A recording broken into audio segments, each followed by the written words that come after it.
It's that time of year again to look back at all of the books I read this year. So, welcome to the end of year book tag 2025 edition. All of the questions I'll be answering are the same ones that I answered in last year's video, and I will have them down in the description below if you want to do your own take on the book tag. There's a lot of questions to get through, so let's get started. Starting off strong with a book I wish I could erase my memory of to reread again. And that is of course going to be none other than Sunrise on the Reaping by Suzanne Collins. I think this has to be my most favorite book that I read this year. It was everything I could want and more from a prequel to the Hunger Games series. But honestly, I feel like I have erased my memory of this book. I feel like there's so many things that I have forgotten already that happened in this book, so I'm so excited to be able to reread this book in the new year. I anticipate it hitting me just as hard as it did the first time. Favorite new character has to be none other than Annie Walker from Practice Makes Perfect by Sarah Adams. I just feel like I connect a lot with Annie. She's quiet, she's bookish, she feels like she has to put on a front with a lot of people that she's close to because she's changed from how they continue to perceive her. She is a people-pleasing sweetie pie who will always inconvenience herself for the benefit of others. She's awkward and funny, and I just really relate to her. Most surprising book, good and bad. Well, the most surprising book I read this year in a good way was definitely American Royals by Katharine McGee. I had zero expectations going into this book, and I definitely did not expect to love it as much as I did. I read this book back in May, and this was the first book I had read in a while that truly drew me in and kept me up at night because I just wanted to keep reading it to see what was going to happen.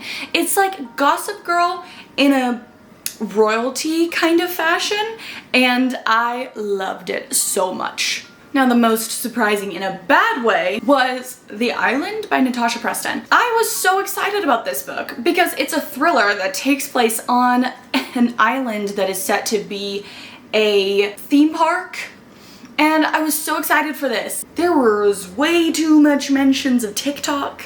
I don't know about you, but I'm the kind of reader that any mention of anything that's remotely modern, like iPhones or specific pop culture music, social media trends, things like that immediately pull me out of the story. And this was literally about TikTok influencers. So the entire book, I was just not buying into it at all. So, best and most disappointing new release. Of course, best new release is Sunrise on the Reaping by Suzanne Collins. It honestly should not be a surprise that I am going to mention this book many times in this video, okay? Because it wins the accolades for all the different awards in my books this year. I don't think I've ever cried as much as I did while reading this book, and that gives it bonus points in my head. Now, the most disappointing new release was definitely Fearful by Lauren Roberts. Now, I really didn't know what to expect for this book because Fearless, which came out earlier this year, was said to be the ending of the trilogy. And then kind of with no warnings, no inklings that there was going to be another story in this world, Lauren Roberts drops Fearful, which told a really disjointed story about two characters that we kind of really didn't need an extra conclusion on. And then while reading it, it's very clear that the only reason Lauren Roberts wrote this book was to open up new questions to give herself the opportunity to write more books in this universe. So it's disappointing because she wrote it to fulfill that purpose rather than because she thought these characters had more story to tell. The longest and shortest books you read this year. Now, the shortest book, coming in at a whopping 69 pages, was Shatter Me by Tahereh Mafi. This is a novella in the Shatter Me series. It's about Kenji, who is my favorite character in the Shatter Me series. So even though it's very short, I did really enjoy this one. And then the longest book that I read this year was Harry Potter and the Deathly Hallows.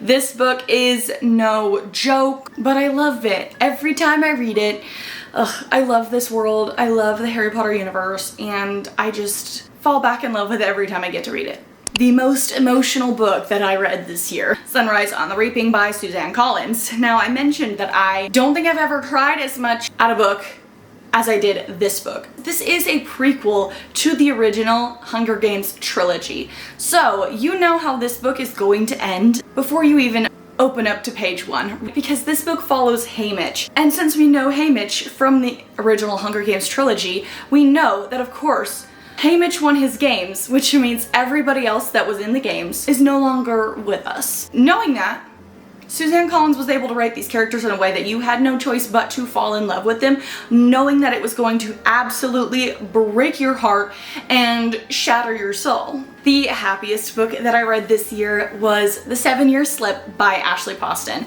This book had me giggling and kicking my feet the entire time. If anybody saw me reading this book, they would probably think I was a crazy person because I'm smiling down at ink on paper. This book was just a good time, and while yes, the book does tackle some heavy-hitting stuff regarding grief and how you live your life, it still had the ability to make me unconditionally happy. The best series I read this year. Now, I didn't finish this series, but I started reading An Ember in the Ashes by Sabaa Tahir this year, and I absolutely love it. I ate it up. I read it so fast because I was just so intrigued the entire time. In my best reads of 2025 video, I said that this book gave me the high that I've been searching for since I read Fourth Wing.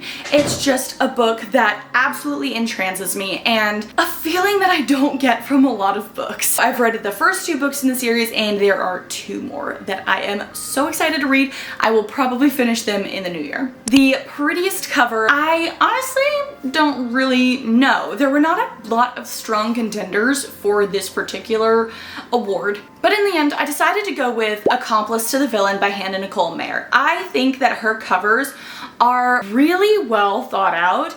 There is so much happening on this cover and there are so many little details that are planted in these covers that come from the books and iconic moments, iconic characters that are represented here, and I feel like there's just a lot to look at, and every time I look at these covers I find something new that stands out to me and just makes the reading experience all that much more fun. Book with new favorite quotes is Nora Goes Off Script by Annabel Monaghan. I have so many dog ears on this book. Let's see if I can find some of my favorites. His energy demanded attention, as if the people around him were all worshipping at the Temple of Ben.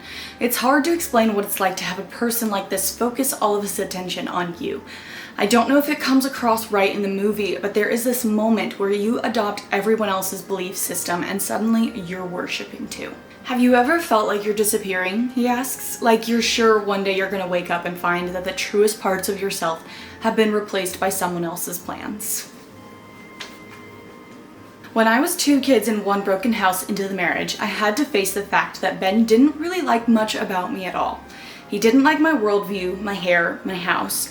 He was blind to my best qualities, and eventually I was too. I think our whole marriage was about me trying to make him glad he picked me. I humored him about his poorly thought out projects. I made the money, but did it quietly so he could feel like his work was what mattered. Like I was waiting tables while he finished medical school. I even started using his words to describe my work, another dumb romance. I cooked the food and tried to be upbeat for the kids.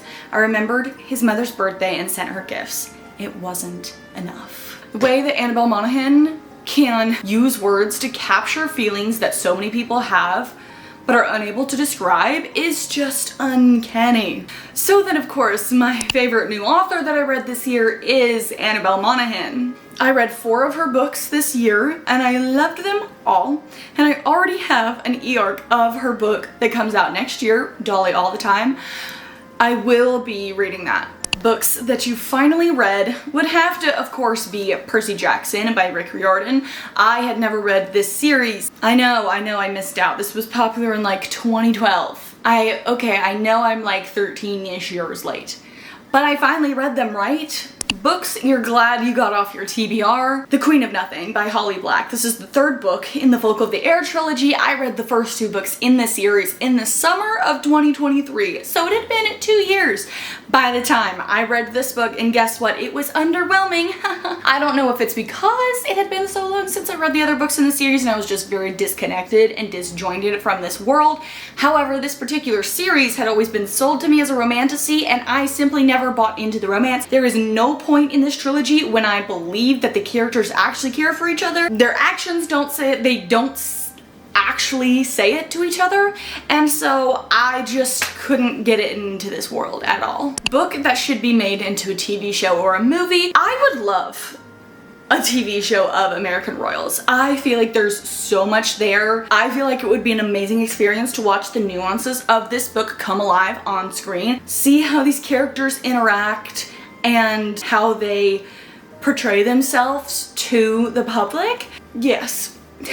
What book is your happy place book? The Bodyguard by Catherine Center. I rated this book a 5 stars when I first read it in the summer of 2023, and I have not reread it since, but this book held up when I reread it, which a lot of times I feel like your 5 stars don't, because it's not as surprising, it's not as eye-catching when you go back and reread it after you already know what's gonna happen. Not the case with this one. It was just as funny, just as cute, just as sweet as it was the first time, and I just had an absolute ball rereading this. I definitely will be doing that again. Most Taylor Swift coded book that I read this year.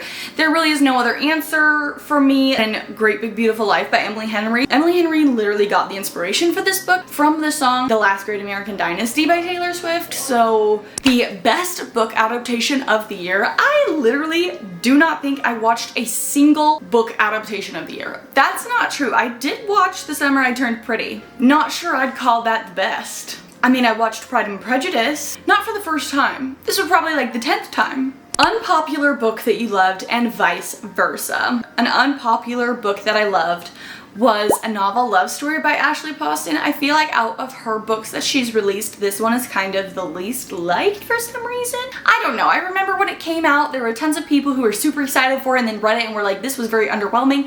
I read it and I actually really enjoyed it. Maybe it was because there was some distance between me reading this book and me hearing those opinions, so I was able to kind of go in with a clearer mind and develop opinions for myself.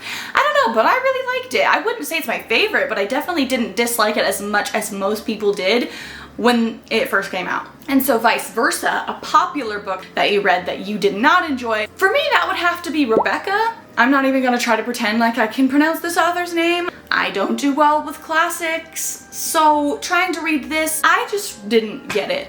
Okay, like I really didn't understand what was going on, and that's on me, you know, okay? I know that is a flaw I have. Lowest and highest rated book on Goodreads. The lowest rated book that I read this year was The Housemaid's Wedding, which had an average rating of 3.31 stars. Fair enough. I mean, this is a novella, you know, it doesn't really tell a whole lot of a story. Kind of reads more like a slasher film. A lot of things happening all at once, but not a lot of substance. And the highest rated book that I read this year was The Last Olympian by Percy Jackson. Honestly, when I was doing the research and finding the books for this question, I was kind of surprised that this was the one that was highest rated. Out of all the books that I read this year, it's kind of surprising to me that this is the highest rated one. Favorite audiobook that you listened to this year? So far, the only audiobooks that I've listened to this year were A Thousand Boy Kisses, After, and After We Collided. I'm not sure I would say any of those are my favorite. A new annual reread, Nora Goes Off Script by Annabel Monaghan. And also, Sunrise on the Reaping. My 2 favorite books I read this year. New comfort book would definitely have to be the Happiest series by Emma St. Clair and Jenny Proctor. I love this series.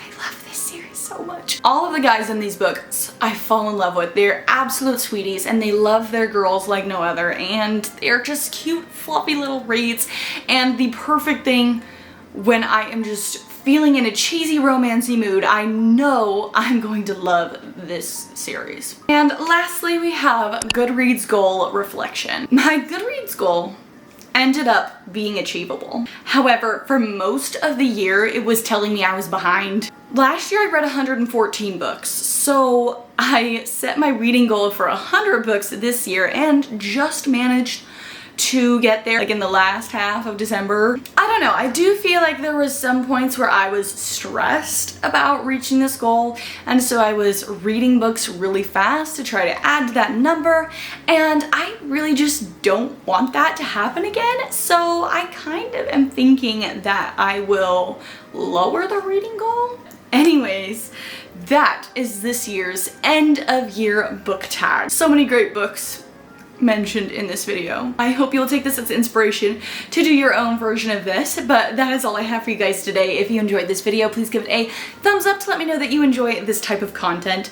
Comment down below your absolute favorite book that you read this year, and subscribe to my channel for more bookish content in the future. I hope you have a lovely rest of your week, and I will see you guys next time.